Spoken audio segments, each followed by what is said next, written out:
اگلا کویشچن ہے، میرے سر کے بال آلموسٹ جھڑ چکے ہیں، جس کی وجہ سے میں نے اپنے سر پر پرماننٹ طور پر وگ لگا رکھی ہے، جو کہ ایڈہیسو کے ذریعے 1 مہینے کے لیے چپکائی جاتی ہے۔ اس دوران مجھے غسل کرنے کی غرض سے وگ اتارنے میں ضرر کا اندیشہ ہوتا ہے۔ ایسی صورتحال میں کیا میں وگ کو اتارے بغیر غسل کر سکتا ہوں؟ اسی حوالے سے یہ بھی بتا دیں کہ کیا غسل کے لیے مصنوعی دانتوں کو اتارنا بھی ضروری ہے؟ دیکھیں جی، لا یکلف اللہ نفسا الا وسعها، اللہ تعالیٰ کسی جان پر اس سے بڑھ کر بوجھ نہیں ڈالتا مگر جتنی اس کی وسعت ہے۔ ظاہر ہے کہ جب اس طرح کی کیٹاسٹرافک کنڈیشن ہوگی تو پھر شریعت کے احکام میں بھی اللہ تعالیٰ کی طرف سے نرمی آ جاتی ہے۔ سنن نبی داؤد میں ایک حدیث ہے کہ ایک صحابی کی ناک کٹ گئی کسی جنگ کے اندر نا، تو نبی علیہ السلام نے انہیں حکم دیا کہ تم نہ چاندی کی ناک بنوا کر لگواؤ، ناک کے بغیر تو انسان کا حسن ہی کوئی نہیں ہے نا۔ تو انہوں نے چاندی کی ناک لگوائی تو اس میں بدبو پڑ گئی، ظاہر ہے کروین ریزسٹنٹ تو اس کے اندر نہیں ہے۔ تو پھر نبی علیہ السلام نے انہیں حکم دیا کہ تم سونے کی ناک، حالانکہ سونا بخاری مسلم میں کتنی احادیث ہیں کہ مردوں کے اوپر حرام ہے، لیکن یہ کیٹاسٹرافک کنڈیشن تھی تو کہا کہ سونے کا ناک لگاؤ، کیونکہ سونا ایسی دھات ہے جس کو زنگ نہیں پڑتا، اس کو ہزاروں سال کے لیے آپ زمین میں دفنا دیں، اسی لیے دنیا میں اس کو جو ہے وہ سب سے قیمتی دھات کے طور پر اور کرنسی کے طور پہ مانا گیا ہے سونے کو۔ تو سونے کی دان لگائی۔ اب آپ کو یہ حدیثیں سنائیں گے کہ یہ سونا مرد کے لیے حرام ہے، تو انہوں نے تو ناک لگائی۔ سونے کا دانت بھی آپ لگوا سکتے ہیں جو افورڈ کر سکتا ہے، کیونکہ سونے کا دانت آپ لگوائیں گے تو نہ اس میں بدبو پڑے گی، نہ اس کو زنگ لگے گا، ٹھیک ہے جی، اور نہ وہ پرانا ہوگا، لگوا سکتے ہیں۔ لیکن اس طرح کی جو صورتحال ہوگی نا، پھر جو فکس ہوئی ہوئی ہوں گی چیزیں، اس میں صرف ایک ایشو ہوتا ہے، جب اس طرح کا بندہ مر جائے تو پھر ان چیزوں کے ساتھ کیا کیا جائے۔ عین ممکن ہے کسی نے سونے کا دان لگایا اور مر گیا اور اس کو اس طرح دفنا دیا ہے، وہ قبر کھود کے ہی نکال لے، یہ بھی چانس ہوتے ہیں نا۔ تو اگر تو آسانی سے وہ دانت اتر سکتا ہے تکلیف کے بغیر، کیونکہ ابو داؤد میں حدیث ہے جس نے مردے کی ہڈی توڑی گویا اس نے زندہ کی ہڈی توڑی، تو اگر بہت فکس ہے تو پھر سونے کا دانت نہ اتارا جائے، تو اتار لینا چاہیے اگر آسانی سے اتر سکتا ہے، تاکہ وہ کسی اور چور کو آپ ازمائش میں نہ ڈال دیں کہ وہ کہ جی میں، ظاہر سونا تو اب آپ دیکھیں نا 90+ جا چکا ہے، تو اتنی قیمت بڑھ چکی ہے۔ تو سونے کا دانت بھی لگوا سکتے ہیں، سونے کی ناک بھی لگوا سکتے ہیں۔ تو یہ ہمارے پاس وہ احادیث ہیں جو ہمیں یہ گائیڈ کرتی ہیں کہ جہاں پہ کیٹاسٹرافک کنڈیشن ہو تو پھر شریعت کی پابندیاں ویسی نہیں رہتی۔ اب آ جائیں بالوں کی طرف۔ بال بھی انسان کو اللہ نے حسن دیا ہے ایک، ظاہر ہے یہ تو جن کے بال نہیں ان سے پوچھے، جو بیچارے گنجے ہو چکے ہیں جوانی میں، بیچارے کیا کیا پاپڑ بیلتے ہیں، اور جن کو اللہ نے بال دیے ہوئے ہیں وہ علیحدہ سے مصیبت میں ڈلے ہوئے ہوتے ہیں، ہر وقت کنگھی کرتے رہتے ہیں۔ تو ہیئر ٹرانسپلانٹ اگر ہو جائے وہ تو سب سے بہتر ہے، اگرچہ وہ ایک مہنگا طریقہ ہے، لیکن اس میں یہ ہے کہ آپ کے اپنے بال ہی یہ گدی سے اور سائڈ سے اتار کے نا وہ یہاں پہ نا کاشت کیے جاتے ہیں، ٹرانسپلانٹ کیے جاتے ہیں، آپ کے اپنے بال۔ دوسرے بال تو آپ کو لگ ہی نہیں سکتے، اور ویسے بھی وہ حرام ہے، کیونکہ وہ دوسرے بال اگر آپ کو لگائیں گے تو آپ کے جسم میں اینٹی باڈیز پیدا ہو جائیں گے، وہ اس کو وائرس سمجھتے ہوئے ہی نا ریکٹ کر جائیں گے۔ تو آپ اپنے بال ہی لگوائیں، اور کیونکہ یہ گدی اور یہ سائڈ وہ بال ہیں جو بال گنجے بندے کے بھی ہوتے ہیں، یہ ایسی جگہ ہے یہیں سے اٹھا کے نا وہ پھر کاشت کرنا شروع کرتے ہیں، پھر کام چل جاتا ہے جس کا چل سکتا ہے۔ یہ اللہ نے جگہ ایسی بنائی ہوئی ہے۔ تو وضو میں بھی سر کا مسا ہے نا، سر کے بالوں کا مسا نہیں ہے، ورنہ گنجے لوگ یوں کر کے مسا کر رہے ہوتے ہیں، یوں نہ کر رہے ہوتے ہیں۔ سر کا مسا ہے، چاہے آپ کی گھنج ہوئی بھی ہے یا بال ہے، دونوں کیسز میں سر کا مسا ہے۔ وگ والا معاملہ جو ہے نا وہ ذرا آسان ہے، کیونکہ اس میں خرچہ بھی کم ہے۔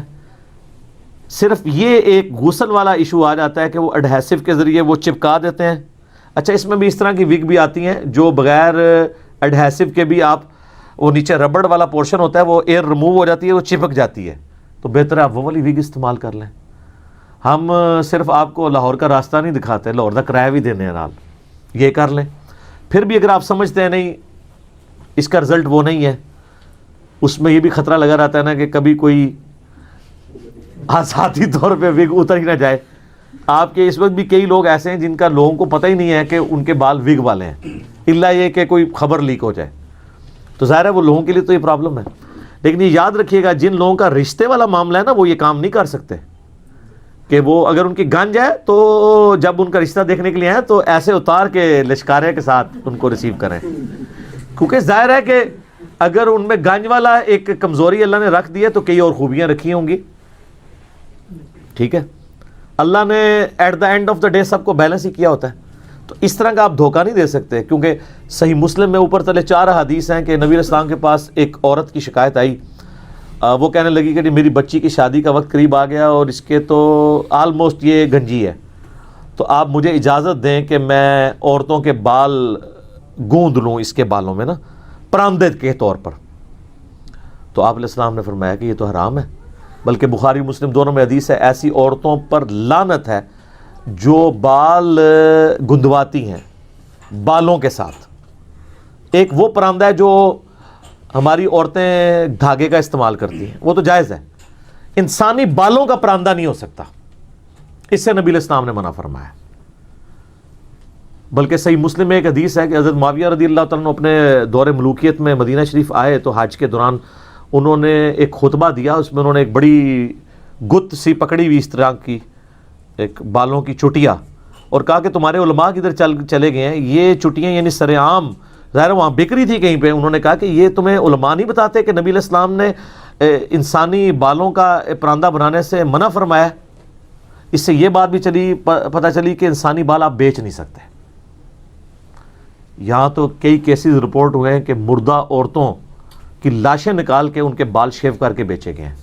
کراچی میں کئی اسکینڈل سامنے آئے ہیں. جو کچھ بھی ہے تیرے محبوب کی امت سے ہیں، کہتے یہ ہیں اور کرتوت آپ دیکھ لیں. اچھا، یہ کینسر کے جو مریض ہیں نا ان کے بھی بال بعض اوقات بھویں تک بھی چلی جاتی ہیں، تو اگر وہ اس طرح کی آرٹیفیشل بال لگوا لیں وہ ٹھیک ہے، انسانی بال نہ ہو. آرٹیفیشل آپ وگ بھی لگا سکتے ہیں، اگر آپ نے ایڈہیسو سے لگوائی ہوئی ہے اور 1 مہینے سے پہلے آپ کھول نہیں سکتے تو وہ آپ کی پرسنالٹی کا حصہ ہے.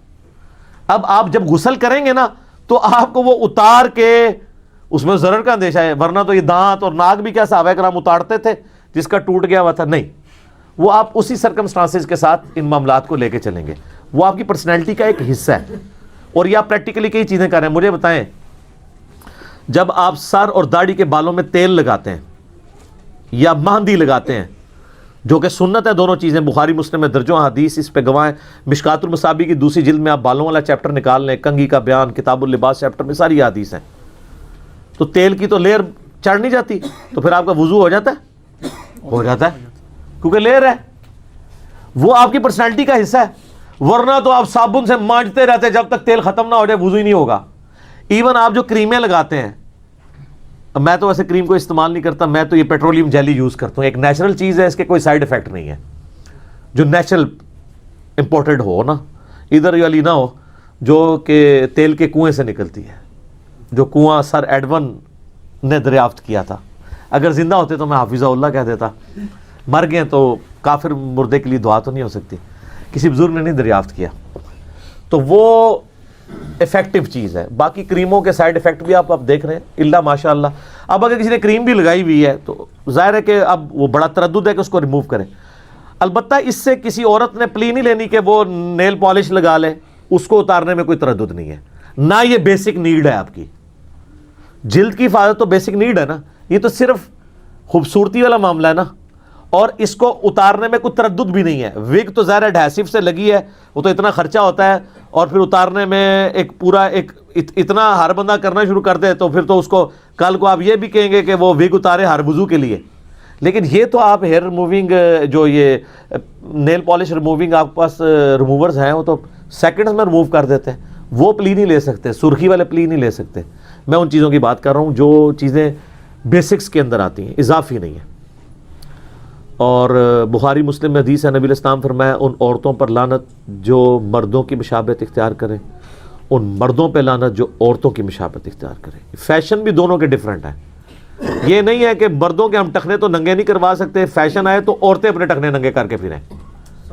دیکھیں نا آپ حالت دیکھیں، اور فیشن کے نام پہ جو مرضی ان میں داخل کر دیں. اچھا بخاری مسلم میں ایک حدیث ہے، عبداللہ ابن مسعود رضی اللہ تعالیٰ نے فرمایا کہ اللہ تعالیٰ نے لعنت فرمائی ہے ان عورتوں پر جو بدن گندواتی ہیں، یعنی ٹیٹو بنواتی ہیں اور بال نوچتی ہیں. ایک تو ہے نا بالوں کو ڈائی کرنا سائڈ سے، وہ ٹھیک ہے کلر کر کے، اس پہ میرا الگ سے آئی بروز کے اوپر کلپ ہے، وہ آپ دیکھ لیجئے گا. لیکن آئی بروز کو شیپ دینا کاٹ کے، یہ تو حرام ہے اسی حدیث کے تحت. اور تیسری وہ عورتیں جو دانتوں میں گیپ بنواتی ہیں خوبصورت دکھنے کے لیے. بریسز لگانا ٹھیک ہے کیونکہ وہ نیچر سے ہٹی ہوئی چیز ہے نا، کسی کے دانت ٹیڑھے ہو گئے سیدھے کروا لیں، لیکن دانت سیدھے سب کچھ ہے، پھر اس کو آپ جو ہے وہ عجیب عجیب کام کروا رہے ہیں، تو یہ تو غلط ہے، یہ تو آپ نیچر کو بگاڑ رہے ہیں. تو سورہ نساء کی آیت نمبر 119 ہے وَلَآمُرَنَّهُمْ فَلَيُغَيِّرُنَّ خَلْقَ اللَّهِ. شیطان نے کہا تھا اے اللہ میں انسانیت کو ابھاروں گا کہ تیری بنائی ہوئی تخلیق کو وہ بدلیں گے. اس لیے داڑھی مڈانے کو ہم حرام کہتے ہیں کہ عورتوں کی داڑھی نہیں نکلتی، مردوں کی نکلتی ہے، داڑھی مڈا نہیں سکتے. ٹھیک ہے چھوٹی بڑی جتنی مرضی آپ رکھ لیں، لیکن عورتوں سے مشابہت نہ ہو، ایٹ لیسٹ اتنی داڑھی رکھ لیں تو نیچر کو نہ بگاڑیں. تو یہ جو ابن مسعود کی حدیث ہے نا بخاری مسلم میں کہ 3 طرح کی عورتوں پہ لعنت ہے، ٹیٹو بنوانے والی، دانتوں میں گیپ کروانے والی عورتوں پہ لعنت ہے، اور بال اکھاڑنے والی. تو ایک عورت ایٹ لیسٹ وہ تابعہ تو ہوگی یا صحابیہ ہوگی، وہ ابن مسعود کے پاس آئی، کہا کہ آپ اس طرح کی حدیث بیان کرتے ہیں اور آپ کہتے ہیں کہ اللہ نے لعنت فرمائی ہے. تو میں نے تو پورا قرآن پڑھا ہے، قرآن میں کوئی ایسی آیت موجود نہیں ہے کہ جس میں ایسی عورتوں میں لعنت کی ہو. ہماری عورتوں تو یہ نہیں کہہ سکتی انہوں نے قرآن پڑھا ہی نہیں ہوا الا ماشاء اللہ. تو ابن مسعود نے کہا کہ تم نے قرآن پڑھا ہے تو قرآن میں تم نے یہ آیت نہیں پڑھی وما آتاکم الرسول فخذوہ وما نہاکم عنہ فانتہوا، جو رسول اللہ تمہیں دیں وہ لے لو، جس سے رسول اللہ منع کر دیں اس سے رک جاؤ. کہا یہ تو پڑھی ہے، تو ان کا رسول اللہ نے ہی فرمایا ہے کہ ان لوگوں پہ، ان عورتوں پہ لعنت ہے. تو چونکہ رسول اللہ نے فرمایا صلی اللہ علیہ وآلہ وسلم، لہٰذا ان کا فرمانا گویا اللہ ہی کا فرمانا ہے. بالکل صحیح کہا، من یطع الرسول فقد اطاع اللہ، جس نے رسول اللہ کی اطاعت کی گویا اللہ کی اطاعت کی. اس سے بھی بڑھ کر قل ان کنتم تحبون اللہ فاتبعونی یحببکم اللہ، اے نبی فرما دو کہ اگر تم اللہ سے محبت کا دعویٰ کرتے ہو تو پھر میری یعنی رسول اللہ کی اتباع کرو صلی اللہ علیہ وآلہ وسلم، پھر اللہ تم سے محبت کرے گا اور تمہارے گناہوں کو بھی معاف کر دے گا. صلاۃ بر محمد وآل محمد اللہم صلی علی محمد وعلی آل محمد. اچھا یہ دیکھیں آپ، اس عورت نے یہ بات کی تو ابن مسعود نے کہا قرآن میں ہے. اب اس نے اگلی بات کر دی، اس نے کہا حضور آپ کی بیوی بھی یہی کرتی ہے. یہ پراپوگنڈے صرف آج کے دور کی بات نہیں ہے، اس زمانے میں بھی پراپوگنڈے ہوتے تھے کہ ابن مسعود خود تو حدیثیں بیان کرتا ہے اور اپنی زنانی دی بڑی فیشن والی ہے.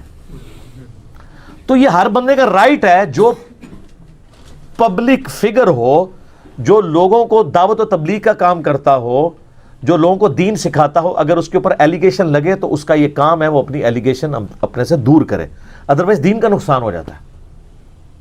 تو ابن مسعود نے کہا اچھا جاؤ میری بیوی کو اندر جا کے دیکھ لو. وہ اندر گئی تو شرمندہ ہو کے باہر نکلی اور کہا کہ نہیں آپ کی بیوی کے بارے میں تو غلط بات مشہور تھی، اس میں تو کوئی ایسی بات نہیں ہے. تو انہوں نے کہا کہ اگر میری بیوی ایسا کرتی ہوتی تو پھر ابن مسعود کی بیوی نہ ہوتی، وہ یعنی جو رسول اللہ کی نافرمان ہو وہ میری بیوی ہو سکتی ہے صلی اللہ علیہ وآلہ وسلم. یہ یعنی صحابہ کرام کا ایٹیچیوڈ تھا کہ انہوں نے اپنی کلیریفیکیشن دی. حتیٰ کہ بخاری مسلم میں نے کئی دفعہ حدیث بیان کی ہے کہ نبی علیہ السلام اعتکاف میں بیٹھے ہوئے تھے تو رات کے گپ اندھیرے میں ایک عورت آپ کو ملنے آئی، آپ کافی دیر تک اس کے ساتھ باتیں کرتے رہے، پھر مسجد سے نکلے اس عورت کے ساتھ کہیں چلے گئے دور، اسٹریٹ لائٹس نہیں تھی، گپ اندھیرا تھا، چوراہے پہ کچھ صحابہ کھڑے تھے. آپ علیہ السلام جب واپس آئے تو ان کے پاس رک کر کہا کہ یہ میری بیوی صفیہ تھی، مجھے ملنے آئی تھی، میں اسے گھر تک چھوڑنے گیا تھا. اعتکاف کی عادت میں آپ جا سکتے ہیں گھر ضرورت کے تحت. تو ان کا یا رسول اللہ ہم آپ کے بارے میں بدگمانی تو نہیں کر سکتے کہ آپ ایسے ہوں گے. آپ نے فرمایا کہ بے شک شیطان انسان کے جسم میں خون کی طرح دوڑتا ہے. شیطان یہ وسوسہ دلا سکتا تھا کہ آپ کسی غیر محرم عورت کے ساتھ بات کر رہے ہیں. اس سے یہ بھی درس ملا کہ اگر نبی علیہ السلام اپنی کلیریفیکیشن دیتے ہیں نا اپنے فالورز کو، تو ان کے فالورز کو بدرجہ اولا بدرجہ اولا بتانا چاہیے یہ بات کہ بھئی یہ چیز ہے. یہ نہیں ہے کہ اسمبلی میں تقریر کر رہے ہیں کہ جناب والا یہ ہیں وہ ذرائع, اور کورٹ میں جا کے کہہ دیا کہ یہ تو میرا جو ہے وہ ایک سیاسی بیان تھا, یہ میرا کوئی آئینی بیان تو نہیں تھا, نہ میرے جوڈیشل لینگویج میں تو بیان نہیں تھا, جوڈیشری کا بیان تو نہیں تھا. آپ نے بھی خوش نہیں ہونا, آپ کا لیڈر بھی ہے جو سالوں سال کہتا رہا 35 پنکچر, اور ایک اینکر کی بدنامی اس نے کی. علمی اختلاف آپ کو ہو سکتا ہے, مجھے کئی معاملات میں ان سے اختلاف ہے, لیکن جھوٹا الزام تو نہ لگائیں. اور جب اس نے حد کے عزت کا مقدمہ کیا ہمارے موجودہ پرائم منسٹر کے اوپر, تو عدالت میں جا کے معافی نامہ لکھ دیا کہ یہ تو میرا سیاسی بیان تھا. اب اس سے جو مقاصد اچیو کرنے تھے وہ انہوں نے کر لیے. معافی اوپنلی نہیں مانگی, عدالت میں معافی مانگی, ورنہ تو ان کو اربوں روپے کا ہرجانہ بھگتنا پڑنا تھا. تو ایسا نہیں ہونا چاہیے کہ آپ اس طرح کی حرکتیں کریں کہ کسی کے اوپر جھوٹے الزامات لگائیں. بات وہاں پہ آئی کہ وہ آپ وگ بھی لگا سکتے ہیں, اور اس کو پھر آپ کو اتارنا ضروری نہیں ہوگا اگر وہ اس مشکل سے اتر رہی ہوتی ہے. وہ لا یکلف اللہ نفسا الا وسعها, اللہ تعالیٰ نے آپ کو اجازت دی ہے, آپ اس کو لے کے چلیں. جتنے سوالات تھے اس کے اندر کور ہو گئے ہیں, اس میں کور ہو گیا. سارے ٹھیک ہو گئے. جزاکم اللہ خیر.